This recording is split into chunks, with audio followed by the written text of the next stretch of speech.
go take care of the goats.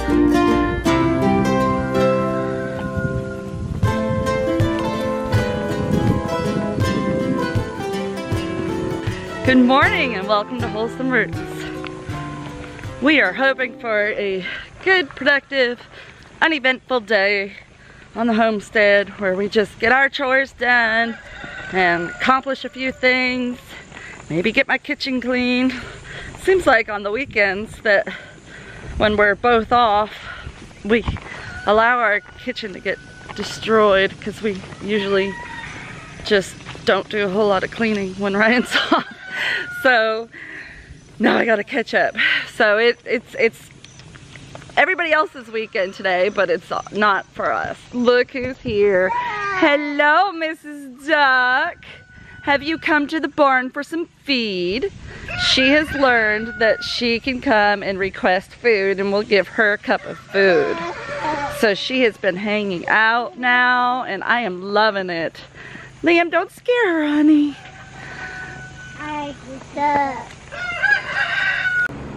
Liam, step. Liam, stop. Liam, stop. Come here. Hold the cup down. There we go. There, you'll get a chance. Hold on. All right, pass the cup to your brother and let him try. Good job, boys. Good job making friends. The goats are really enjoying the new paddock that Ryan set up for them. There's a lot of brush that they can eat that's really good and healthy for them to forage on. But for some reason, when we first put them out, they just kind of stay right here around the hay. And they kind of talk to me like, Mom, what else are you gonna give us? We want more grain, maybe some chap hay. But you see way back there, they've got a lot of brush and the fence goes all the way down back behind the round pen. So they've got plenty to forage on in this area. So you may be wondering why you don't see Fancy 2 and the babies out here yet. Typically, between 3 to 5 days old is when we bring them out. So normally, they would go out right now. But Fancy 2 has a little bit of hormonal disruption in her digestive tract. So she has a little bit of diarrhea. I've checked her fecal count, it's fine. She's not acting lethargic, she's eating her food, her temperature is good. I'm confident that this is not related to our other issues. I feel very strongly that it is just hormone-induced diarrhea and we are keeping a close eye on her, keeping her hydrated and giving her some extra herbal immune system. And just in case, I did treat her with activated charcoal just in case. But she has not been outside the stall. Her stall is perfectly dry. So she's very unlikely that it is anything to do with the other sicknesses we've had this year.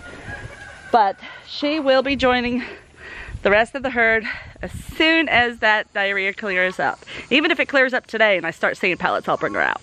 So, but the babies are really sleeping and eating, sleeping and eating. That's all they're doing right now. So they don't really need to be out here playing in the hot sun. And so it's probably for the best anyway.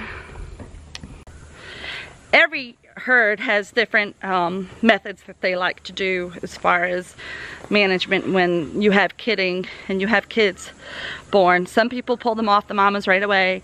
We like to dam raise, which means we leave them with their mom and she is allowed to nurse them as much as she wants. In this first week or two, I allow her to have full bonding. But her milk is coming in very hard and fast, and now that we're past that colostrum stage, I am probably going to have to start milking her a little bit because she is such a heavy producer. But I don't want to take too much, especially now when she's having a little difficulties. So I want to keep it just at a minimum and only take what's going to relieve her pressure. So after that, we can begin milking her every morning, and she'll have a good amount in there in the morning, even with the kids staying with her. And if we needed more milk, we could separate the kids. I wouldn't want to do that until they were at least 2 weeks old, but just separating them at night provides a good amount of milk in the morning. So that allows her udder to fill up completely and you get a full udder of milk to milk out. So our management might be different than somebody else you talk to. Some other goat herds may do it differently, but we like to do it in the way that feels the most natural to us and our animals. Oh my goodness, the green beans need to be picked again already. I don't know if you guys can see, they're just all in there. That's the one thing I love about green beans. They just keep producing. You see the new flowers and the new babies? They will do this all the way till the frost. So it's something that you can plant at any time in your garden and still hopefully get stuff. And these peppers always tend to just throw a lot of energy out at the end of the season. And we're getting tons of these beautiful, tasty lemon peppers. The ginger is amazing. I can pull up a clump at any point now if I choose to and harvest some root. And the stems and the leaves can be used as flavoring in a broth or a soup. I've also dried some, cut up, and made it for tea. And what do you have? A yellow pepper. Is it spicy? Maybe. Yeah. Those are very spicy, so don't bite it or crush it on your hands. I won't. Okay. It looks like your bucket caught some water, and it caught something else. What? A big beetle. Whoa, that's a big one. Should we pour it out so he can go? Live in our garden? Yeah. Okay, wait. Pay no attention to the screaming Liam in the background. He's having his temper tantrum because we wouldn't let him ride on the big bike. And as soon as he's done with that temper tantrum, he'll stop crying and come and join us. Right, Rowan? Yeah. We couldn't let him climb on that big bike because it wasn't safe, huh? If he was staying, if that big beetle will stay in that water, then he'll die. Yeah, we saved him. You saved him. Yeah. Now he's out. Thank you for dumping out that water so he could crawl away. Yeah. And look at how tall the okra has gotten. I bet there's a few pieces of fruit in there I could pick. I just got to get these tomato stakes out of the way so I can have a path to walk up against it. Because the other side has got asparagus crowding. And you can see underneath, amongst the weeds, that the sweet potato vine has come all the way out this far. I read to leave the corn on the stalks while they dry and then pull them off. So that's what I'm doing. I've never grown popcorn before, so if I'm doing it wrong, please tell me. But I think it's about dry enough that I could probably pull them off now. So if anybody knows that, that's not something I'm familiar with. The ears are really small, but I'm sure there's some kernels in there at least. Just a few at least, right? Yeah. So we can make our own homegrown popcorn. Yeah, for doing the Garden Scouts movie. Yeah, we could do popcorn night with Guardians of the Galaxy again. Yeah. That's fun when we do movie night, huh? Yeah. All right, let's go see if we can cheer your brother up and get him to come with us now. Okay. Liam, what is it? What's wrong? What is it? You're just bound and determined that you're going to ride the big bike? You can't, it's too big for you. Come on, Liam. I just saw the perfect sign of fall. What really, really says fall to me is when I start seeing the monarchs migrating.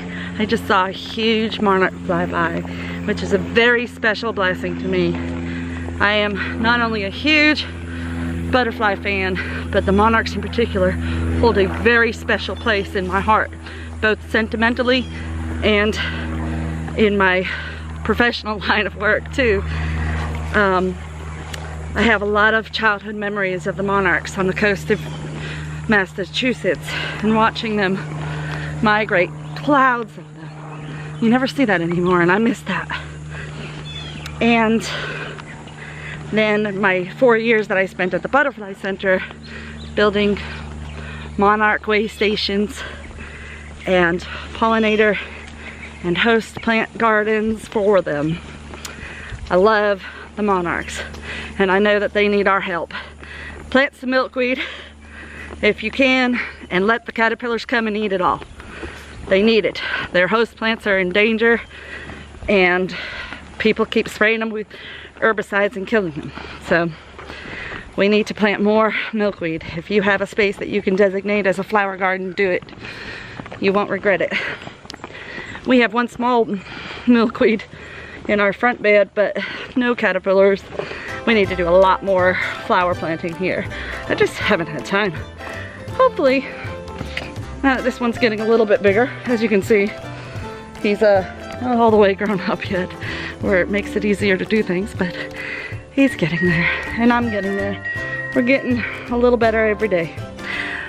So thank you guys for watching.